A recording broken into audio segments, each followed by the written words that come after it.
What can AI do to improve your quality of life? Welcome back to Techstination. I'm Fred Fishkin. With us is entrepreneur, investor, Silicon Valley maverick who's worked with Google, Apple, HTC, and more, much more, I think.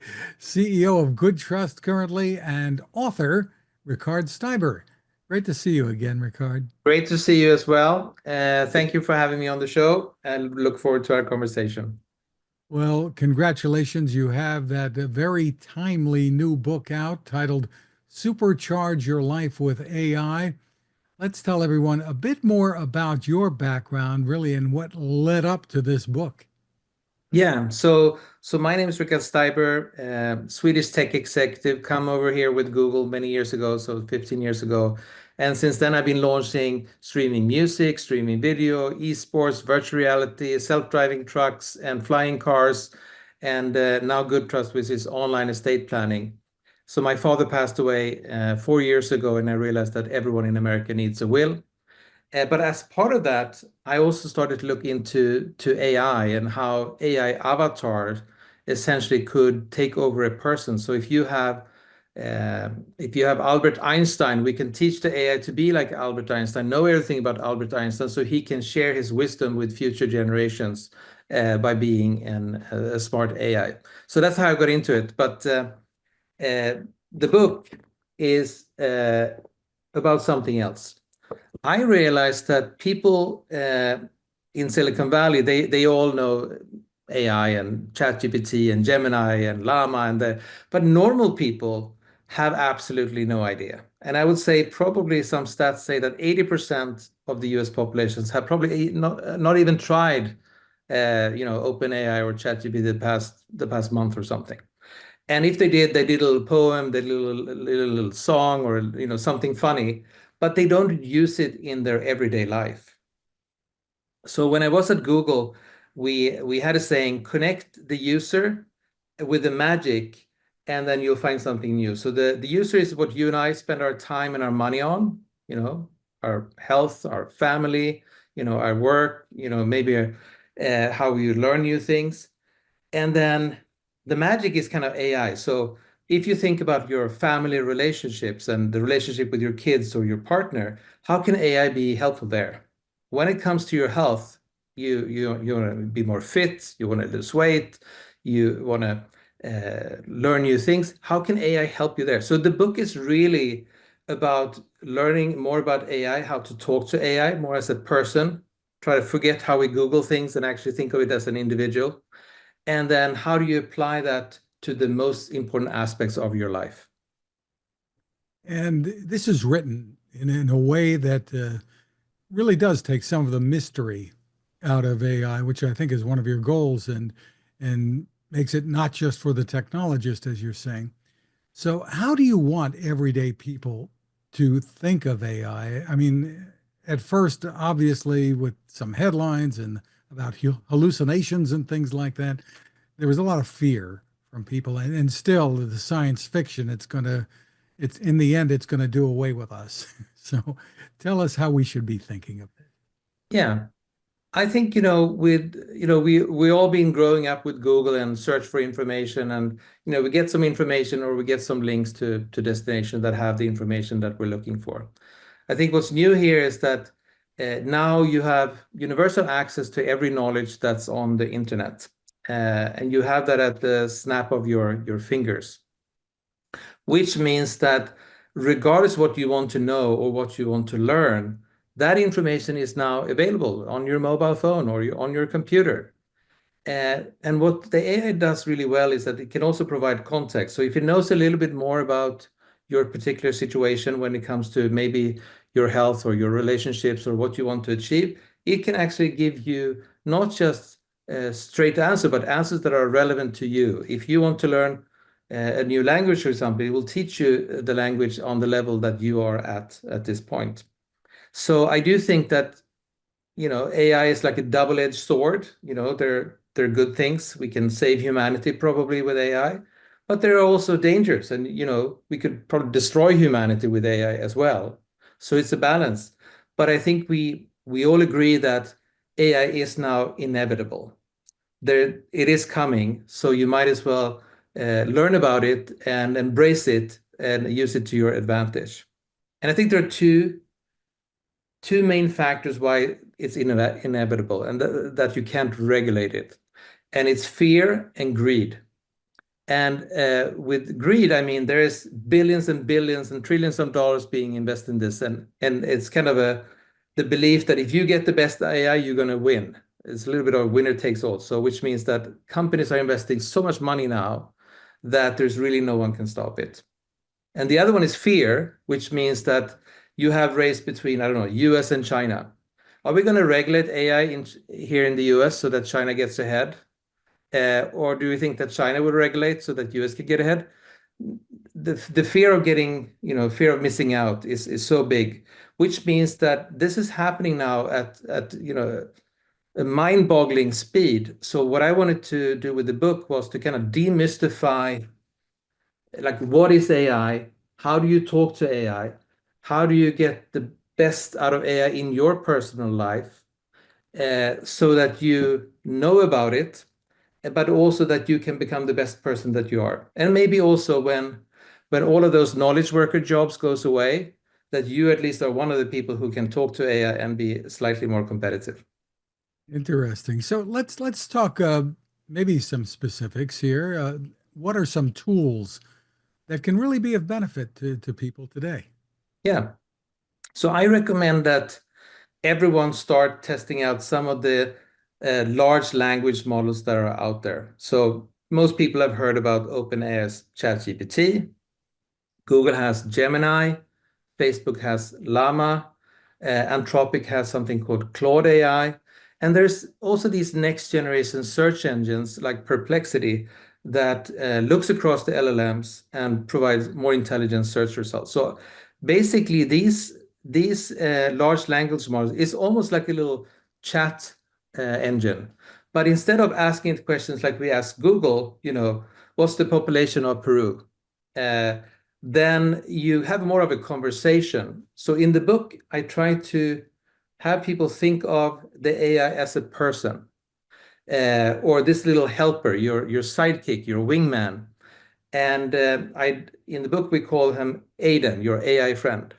So Aiden is someone that you can talk to, regardless if you're trying to fix your final homeworks now before the holidays, or if you're planning your New York trip, or if you are then looking at a healthy diet for New Year, New You kind of plan that you're making.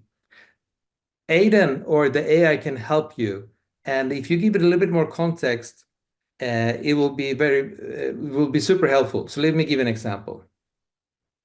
You can tell it to be that travel agent that is an expert on family destinations around the world. And then it will put on that little hat and essentially be your travel agent or your fitness coach or your relationship therapist or your English tutor. So you can kind of tell it who it's going to be, and then it will become an expert and have those glasses on when it interacts with you.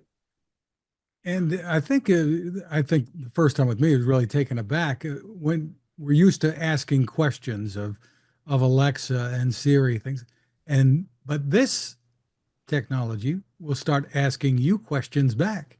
Correct. That really can throw you. Yeah, and I think basically when most people start using it, it asks a question to AI, they get a response, and then you have this awkward silence. But actually, the way you interact with this is if you and I talk about electric cars, for example, we'll have a conversation and we'll go from autonomous car and then we'll zoom in on how do we charging? Is it conductive charging or is it inductive charging? And we kind of dive deep, and then AI can kind of go super deep, or just give you the overall answer. So it's that interaction. Another thing I do in the book is talk to you how you talk to AI. So AI can, of course, take input in terms of text and voice and images and video, but it can also produce text, voice, images, and video. So I think now people are kind of chatting, they're writing text, but writing and typing is a very inefficient way of transporting information because we can only type so fast. So of course, if you speak, it's going to be faster. But also, if you take a picture of that Japanese menu, you know, AI will translate it into the English for you in a heartbeat. So I do think that it's not just that we write or talk to the computer, it will essentially see what we see, it will hear what we hear, and based on this information, it can, help provide us guidance. You touched on this a couple minutes ago. What role do you think AI may play or will play in solving some of the big global challenges like climate, healthcare, education? Because I think you kind of said that it can save us or it can destroy us. I mean, I have a strong passion for education, and I think what's really amazing now is that most people have access to a computer or a mobile phone that is connected to the internet. And with these AI avatars, they can essentially be our personal tutors. You could have Einstein teach you about physics, or you could have Elon Musk teaching you about entrepreneurship.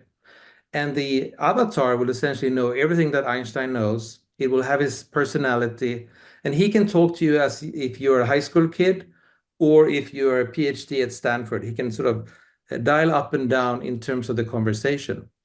And now Einstein could be available to 24/7 in any language to anyone in the world.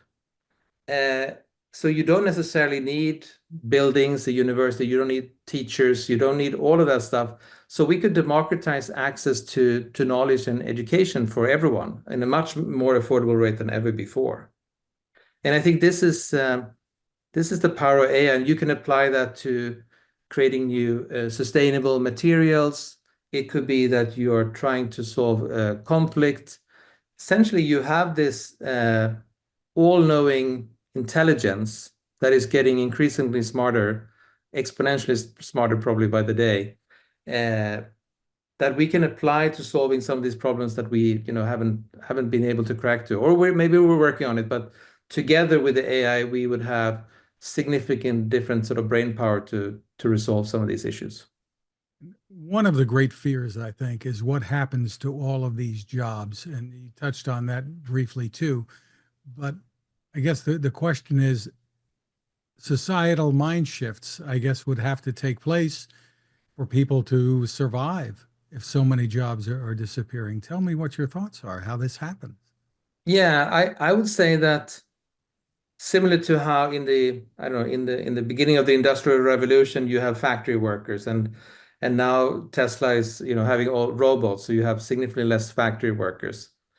I mean, with the information revolution, you have people pushing information around, working with spreadsheets and things like that. That's all going to go away with AI and the computers doing that. And then to some extent, we're kind of in the knowledge economy. So there's a scarcity of knowledge today. So if you're a very good lawyer, or you're a very good doctor, or you're a very good financial accountant, you have value because you have knowledge and you spent decades accumulating experience and knowledge. Now the AI knows all of that stuff that you know and more, because it knows everything from every financial accountant, every doctor, every research paper on the planet. It had looks at more X-rays than any human potentially could, which means that suddenly those knowledge workers are not going to be as high performing as the AI, because the AI now knows things better, can analyze better, it can speak all languages, it works 24/7. So of course, a lot of that, let's call it middle manager knowledge workers, regardless if you are a lawyer, an analyst, an accountant, you work in HR, looking at HR benefits, all of that stuff is most likely, to a high degree, not everything, going to be replaced with digital workers, or AI agents, as we call them. So I think all of those people then need to figure out what is my next career, similar to how the factory worker had to figure out what's their next career when the robots took over. And there are careers that AI is not going to do better than I can. Yeah, I mean, because you have mechanical robots, and now you have digital agents, or robots as well. So I do think that, and I think also at the same time, we as humans are going to live healthy lives much longer now. Our health span is going to increase. So we're going to live longer, but there's potentially going to be less to do, which is probably going to create some societal challenges for sure. Very interesting. So, what about all these fears and the warnings about AI eventually deciding we're not necessary anymore as a species? Yeah. No, but I do think that they are very valid. And at some point, we talk to the computer, but today the computers talk to each other, and we don't really understand what they're talking about. We're like an ant looking at two humans talking. The ant can't really comprehend what the humans are talking about. And then when this gets out of control and the AI systems learn from each other at a very, very rapid speed, most likely, we'll have a point where they become sort of self-aware. Some people refer to it as singularity. There's no one, you can't really see what's beyond the point of singularity when you have general artificial intelligence, so the computers can think themselves. And then the question is, do they think that humanity is adding a lot of value here, or are we just troublemakers that should be kept in check? And I think I think that this is happening. There's not really much we can do now to regulate it. I do think that some people think of AI as our children, and as a father, I have two daughters. As a father, I try to instill, values and, morals, and give them an upbringing so that they will become the best persons that they can be. And of course, depending on your upbringing, you become a different person. So if we can teach the AIs now in the early days that they will become good AIs, saving the planet, saving humanity, rather than doing the opposite. If we just teach the AIs to do wars and maximize financial gains, maybe we'll get the AIs that we deserve. Interesting.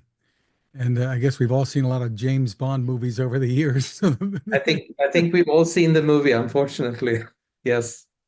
Really interesting. So the book, once again, is Supercharge Your Life with AI. Makes a terrific holiday gift. Congratulations again, Thank Rikard you. Steiber. Thank you for taking time with us. Thank you so much. Have a happy holidays.